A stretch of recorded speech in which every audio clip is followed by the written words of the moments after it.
I'm a little bit shocked that the things I said on CNN have gone viral because I didn't say anything groundbreaking. We're not going to eradicate girls' sports. We're not going to eliminate Title IX. Stop falling all over yourselves to, try to please one particular person or to be concerned about one particular person's feelings. I expected an onslaught of hatred. I was really expecting to get berated and called names and attacked.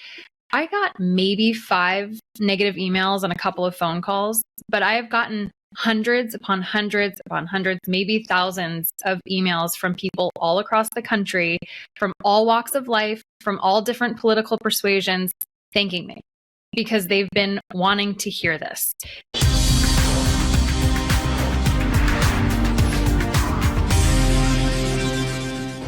Hello, everybody. Welcome back to the Gains for Girls podcast. If you are watching this episode visually, then you can tell that I am sitting in my new home studio. This is something that has been in the works for several months. I moved not too long ago, and in the move, I wanted to make sure I have a home studio where it just feels more professional. It feels more personal with you guys. So very, very excited about this change. If you're not watching, I encourage you to go to youtube.com/OutKick. That's where you can find all things Gains for Girls. Check out my new studio. I'm just so excited about it, and I hope you guys are too. This is what you can expect to see here moving forward. I'm sure there will be some scenarios where I'm going to be stuck in a hotel room somewhere. It will be back on the laptop, but very, very excited about this, especially as the podcast continues to do really well, continues to bring in new viewers, new listeners every single week. So be sure to follow along again at youtube.com/OutKick. Be sure to share these episodes. Let me know in the comments how you feel about this home studio. I love it. I got some of my awards, my trophies, my SEC title things in the back. Remember Keith Olbermann? I remember breaking one of those because Keith Olbermann, it was this Twitter feud we got into, but ultimately the SEC reached out and sent me another one and said, you shouldn't have wasted a perfectly good glass trophy on an old senile man like Keith Olbermann. So besides the point, we have an exciting episode for you guys today. But before we get into any of that, I want to tell you about today's sponsor.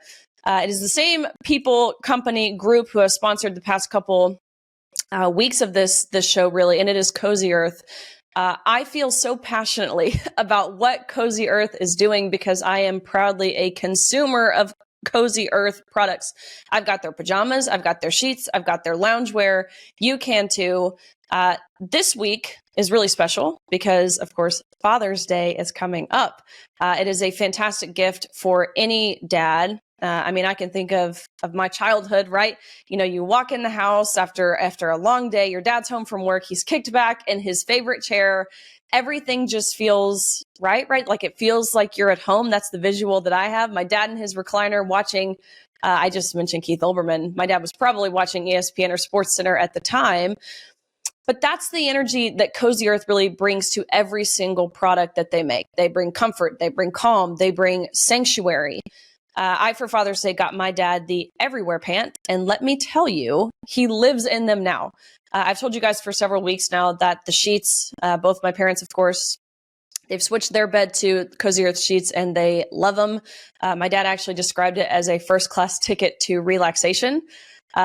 Game over for him. Sleeps cooler, longer. He doesn't kick off the covers, he says, in the middle of the night. So Cozy Earth really has something for every kind of dad. Check it out. Even the ones who are impossible to shop for. That's my dad.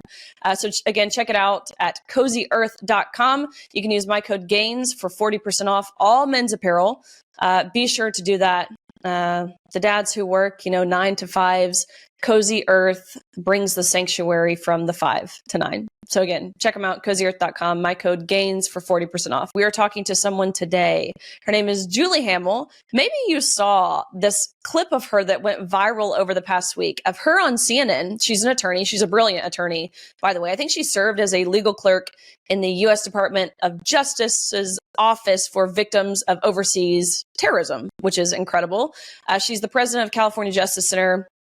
She critiques California's radical gender identity politics, and I think especially as of recently has had major conflict with their federal Title IX protections and how they interpret this federal law. She's a school board member. She's a mom. But anyways, this video went viral of her. We're going to play it later, so I'm not going to get into it now, but very excited for this conversation. Again, thank you guys for tuning in. Make sure you're watching this episode if you want to see the home studio interview with Julie Hamill here.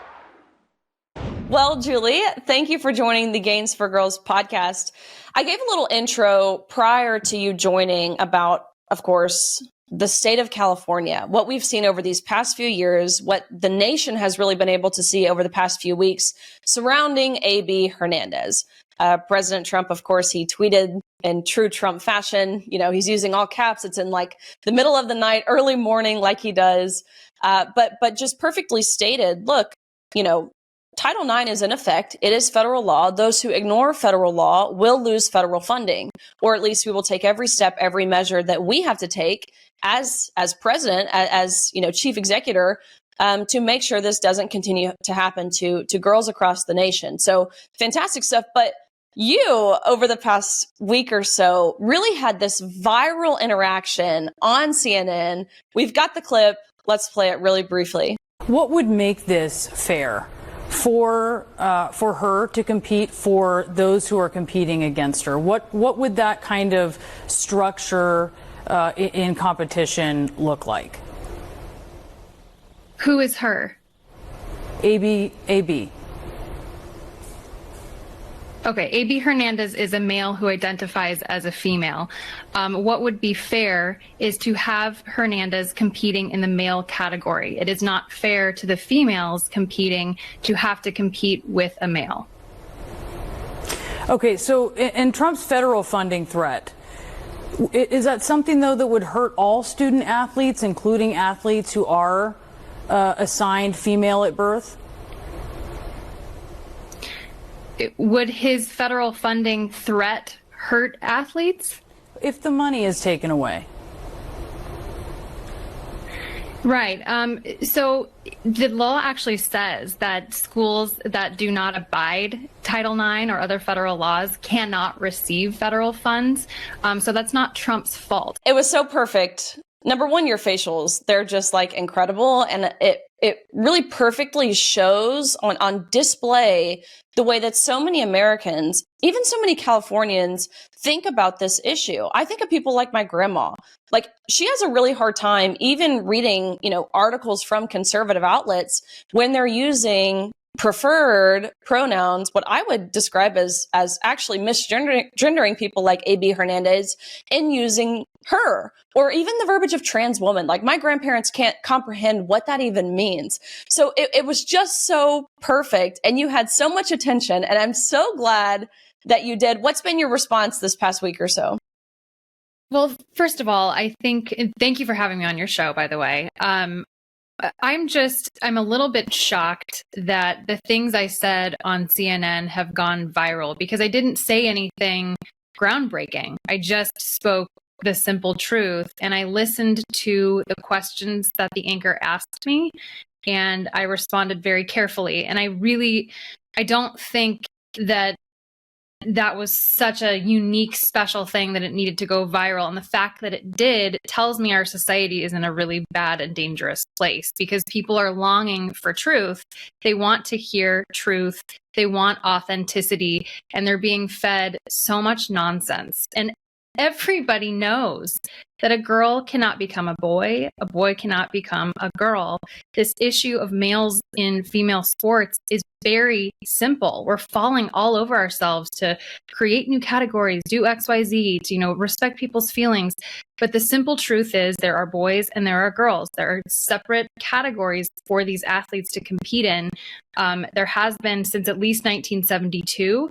We're not going to eradicate girls' sports. We're not going to eliminate Title IX. Stop falling all over yourselves to, you know, try to please one particular person, or to be concerned about one particular person's feelings.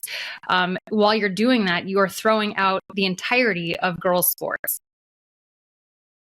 It's so true. And you're right. The fact that this is viral, maybe in 2021, 2022, I think we could have expected this, but even still in the year 2025, the way this interaction got the traction that it did, you're right. It shows you that people really are still desperate for the truth. People are still scared to speak the truth, and not just anchors on CNN or MSNBC or Democratic elected officials. Even still, your everyday person who intuitively knows that men and women are different, they're still scared to kind of toe that line. They feel like they have to walk on eggshells when talking about this. But I think that interaction, it gave so many people courage, right, to know it's okay to say that. So it was just perfect. And again, the facials I loved.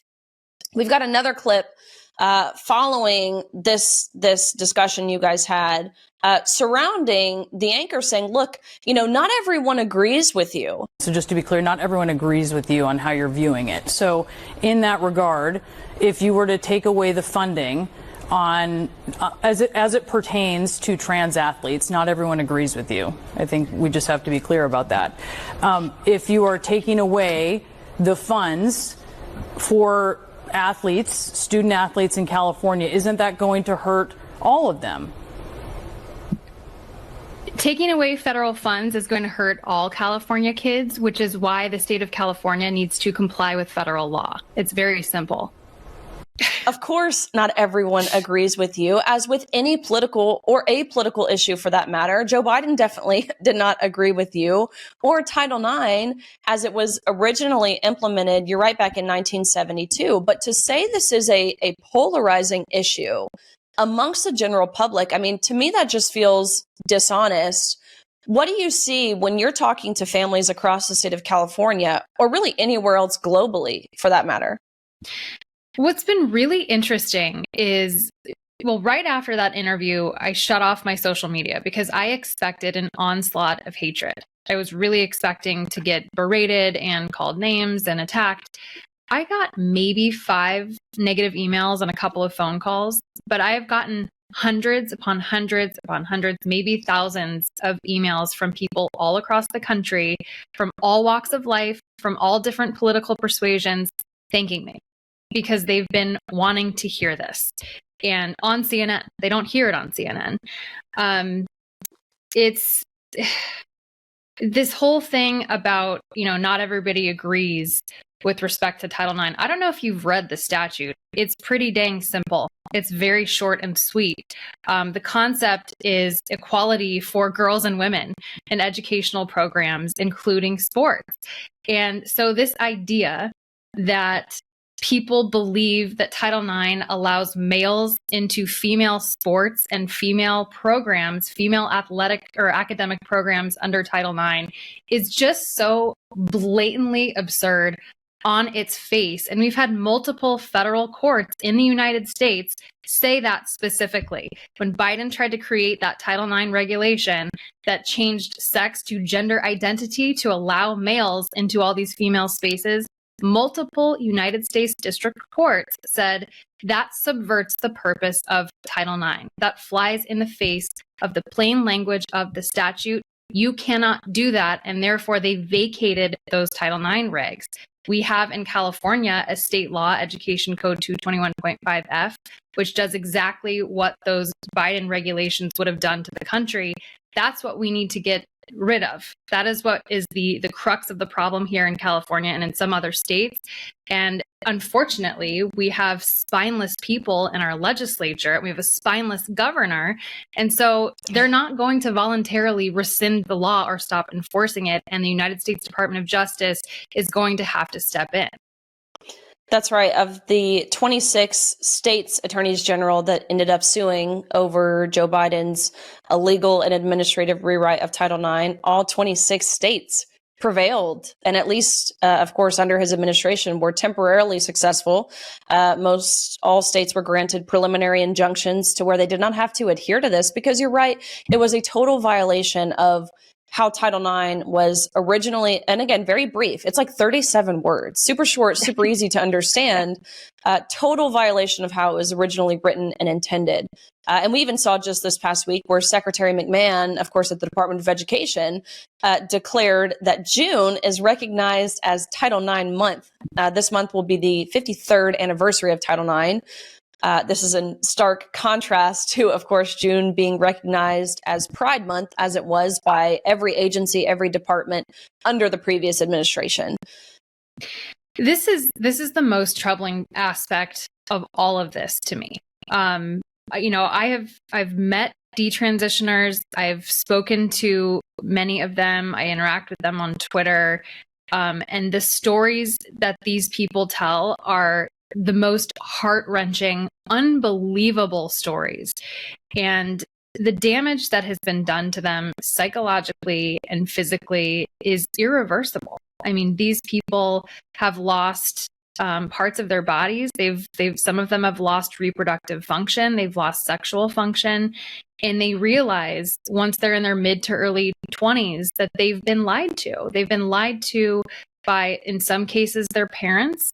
And in many cases, the sort of woke social justice warriors that bring them into this ideological cult and tell them, you can become the opposite sex and you can live as the opposite sex and you can do all the things that the opposite sex is allowed to do. And you can enter their spaces, play on their teams, do everything that they do because you are the opposite sex now. And that is such an insidious lie to tell and then to perpetuate. I mean, the state of California has legislated this concept into law. We are teaching it to little kids in TK and kindergarten. It's baked into the curriculum now, and it's in these books that are being read to very young children. And so they are literally being indoctrinated into this belief system where children can change sex. And there's a book that's being read to fifth grade children in my district that is telling them a trans woman is a woman, full stop, and anything else is bigotry. If you say anything to the contrary, you are a bigot.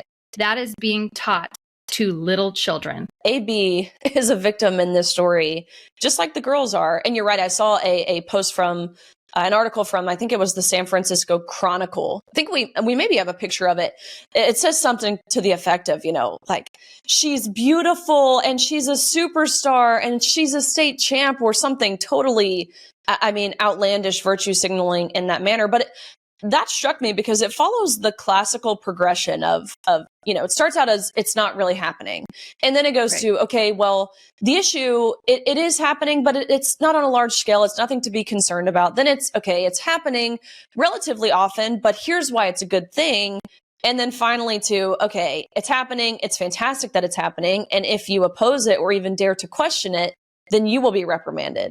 Right. So this article was wild to me. Well, and it's not just the Chronicle. It's every single media outlet in California published a story about what a heroic person AB Hernandez is.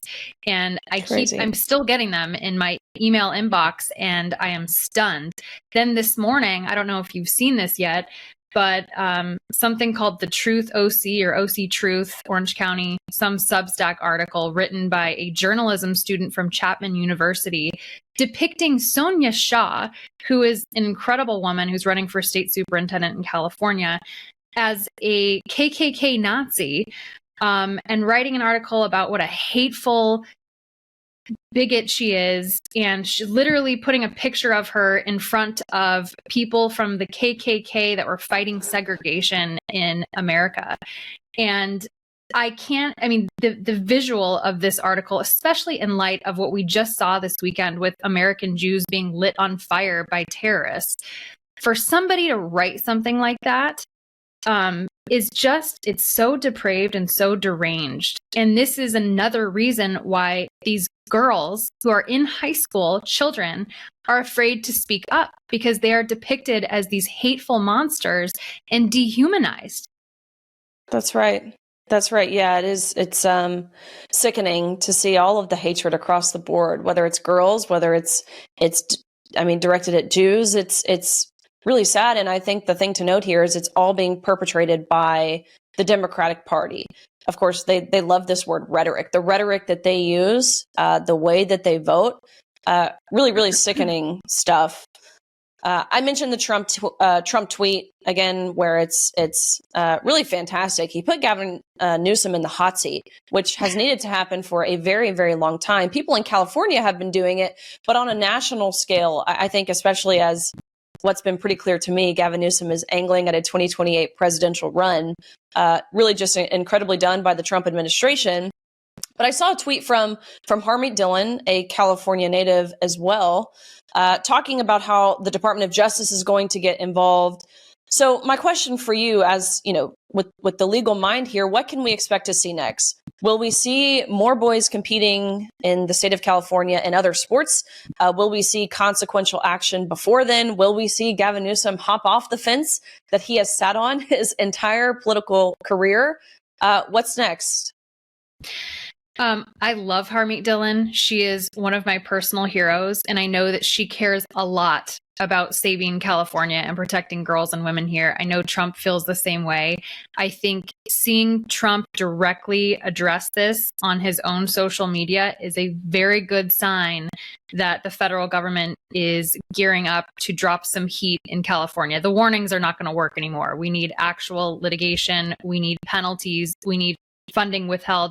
I wish that wasn't the case. I wish we didn't have to lose our federal funding. It's $8 billion. But the state of California is run by what I call feckless neuters. These people who have no courage. They are cowardly. They never do the right thing. They only do what the unions want them to do. They only do what the radical leftist activists want them to do, and they're not going to do the right thing. No way. No way. Well, Julie, thank you for everything. Thank you for how you fight for the state of California. It is a certainly an uphill battle, but without people like you, the state, it's hard to imagine, would be far worse than it's being governed right now. So thank you for everything. Thank you for pushing back and how that transcends beyond the state of California. People like me are truthfully indebted to you. So thank you. Thank you so much for having me on. Thank you guys again for tuning into the Gains for Girls podcast. I'm coming to you live from my new home studio. So if you were watching this week, I hope you love it just as much as I do. If you weren't watching, you can go back and watch or plan to watch next week's episode. You can do that at youtube.com/OutKick. That's where you'll find all things Gains for Girls. Like, comment, subscribe there. Make sure you never miss an episode. It helps the show tremendously. It helps support me tremendously when you guys do that. So thank you for being engaged. Thank you for being here. Hopefully we're done talking about this issue. We're done talking about California, but of course, that would be wishful thinking. I have a feeling, even still, I mean, this is, of course, is something that we've been talking about here on this show since its inception. What I've been dealing with personally, through the platform that I have, the advocacy that I've been doing for more than 3 years now, I have a feeling that even still, we are just at the beginning stages of this issue. Even with someone like Donald Trump in office, the other side has proven themselves to be, number one, idiots. Like, the way they continue to double down on this is nonsensical. It is idiotic. It is a losing issue for them. But they're relentless in their pursuit of destruction, really. That's what this is. So I imagine many more episodes ahead. But as always, appreciate you guys. Father's Day is coming up. Go to CozyEarth.com. Get your dad the gift that he will love. The dads that are impossible to shop for. Just got my dad for Father's Day. I just got him the Everywhere pant. Check them out. CozyEarth.com. Use my code GAINS for 40% off all men's apparel right now. Really exciting stuff going on with the show and in the future. So thanks for tuning in. We will see you guys again next week.